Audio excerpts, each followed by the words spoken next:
Bismillah, amalan yang paling bagus di bulan Ramadan adalah membaca Al-Quran. Mengapa? Ini yang kita akan bahas.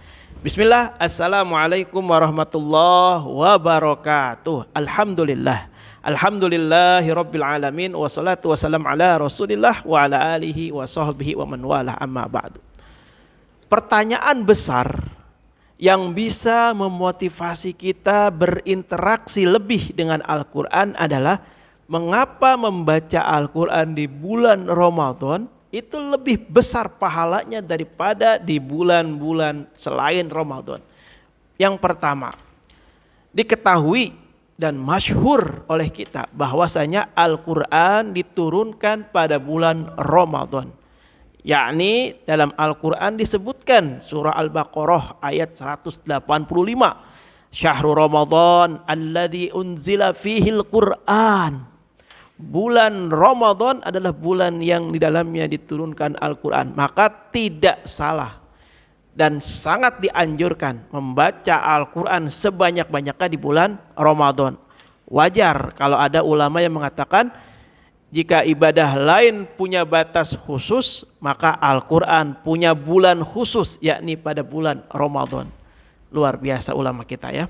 Yang kedua, ternyata Rasulullah SAW itu lebih banyak baca Quran di bulan Ramadan dibandingkan di bulan-bulan selain Ramadan.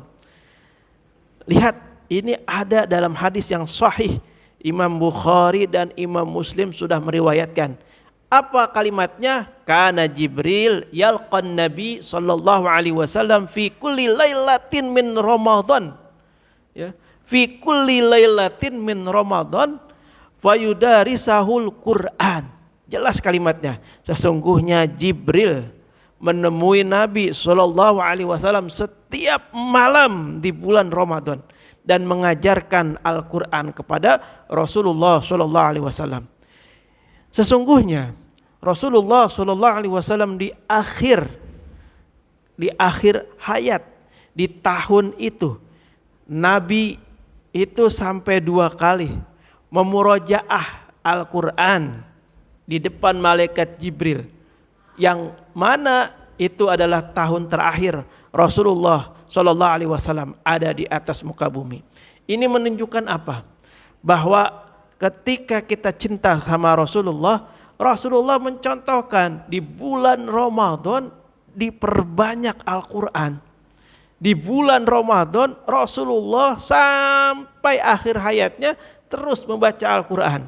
Mudah-mudahan kita termasuk orang-orang yang gemar membaca Al-Quran. Terus yang selanjutnya, kenapa harus Al-Quran? Bukan buku-buku yang lain. Apa buku tafsir, kitab fikih, kitab hadis. Kenapa harus Al-Quran? Lihat, ini ada hadis yang sangat dahsyat. Apa kalimatnya? Man qara'a harfan min kitabillah. Barang siapa yang membaca satu huruf dari kitabillah. Al-Quran, kitabillah, Al-Quran. Hadza Al-Quran. Falahu bihi hasanatun, maka baginya 1 kebaikan.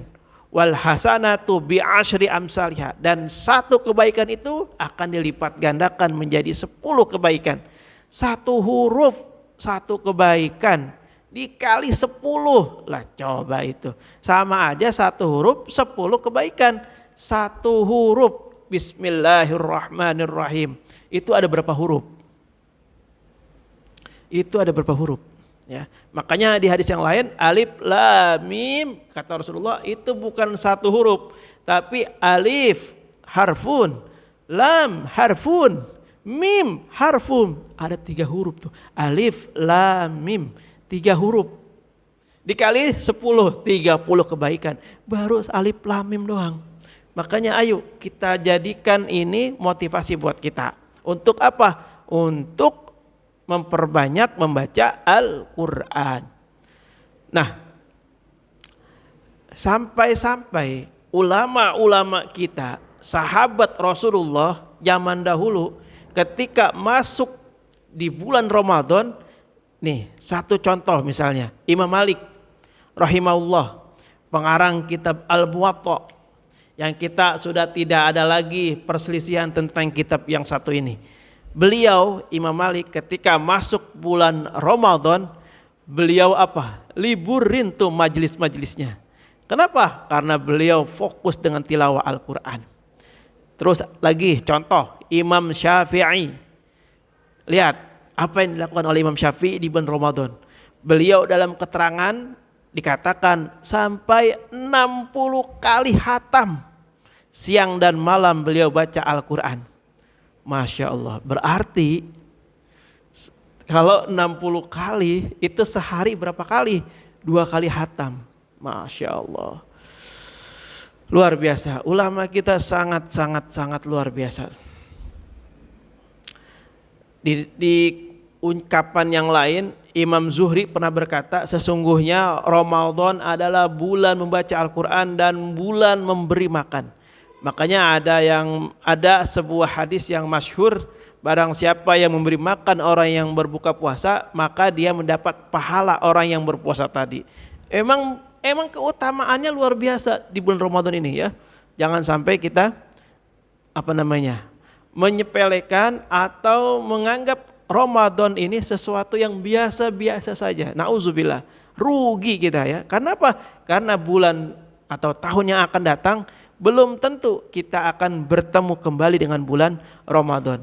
Nah, tentu di dalam membaca Al-Quran, dalam berinteraksi dengan Al-Quran, ada adab yang harus kita pakai.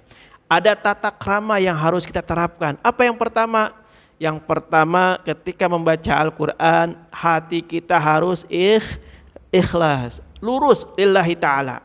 Yang kedua, baca dengan tartil, jangan tergesa-gesa. Yang ketiga, berusaha mentadaburi atau merenungi maknanya sedikit demi sedikit. Ustadz, saya emang gak ngerti, ya udah gak apa-apa. Pokoknya satu kata aja. Gak apa-apa, yang penting sedikit mencoba ya. Terus yang selanjutnya adabnya adalah ketika kita sudah sering membaca Al-Quran, harus mulai mengamalkan apa yang kita baca ya. Terus yang kelima, yang paling penting di antara yang lain, yang ini nih. Apa itu? Konsisten, atau dalam agama disebut dengan istiqomah. Istiqomah ini adalah sebuah kondisi di mana seseorang itu sudah melazimkan sesuatu itu di dalam dirinya. Contoh, sholat subuh berjamaah. Kalau dia disebut istiqomah, maka dia akan melakukan sholat subuh berjamaah terus. Walaupun hujan, ya. Walaupun macet, ya. Kalau hujan macet, Ustadz, nanti dia terlambat, masbuk, nggak apa-apa. Niat dia untuk melakukan sholat subuh berjamaah sudah dicatat sebagai sholat subuh berjamaah. Bahkan ada kaidah yang mengatakan orang yang sudah terbiasa melakukan sholat subuh berjamaah atau membaca Al-Quran setiap hari, ketika dia lupa, ketika dia sibuk, saat itu dia tidak melakukan itu, maka dicatat bahwa dia sudah sholat subuh berjamaah, sudah membaca Al-Quran. Ini indahnya agama kita. Jadi ketika kita sudah istiqomah, kemudian suatu waktu kita lupa atau khilaf, maka malaikat tetap tuh mencatat kebaikan kita yang sudah biasa kita lakukan. Ya, amin. Mudah-mudahan kita selalu dikuatkan oleh Allah menjaga amal ibadah kita dengan konsisten sehingga kita selalu istiqomah. Amin ya rabbal alamin. Mohon maaf jika ada yang salah. Allahu a'lam bishawab. Hadanallahu wa iyyakum ajmain. Assalamualaikum warahmatullahi wabarakatuh.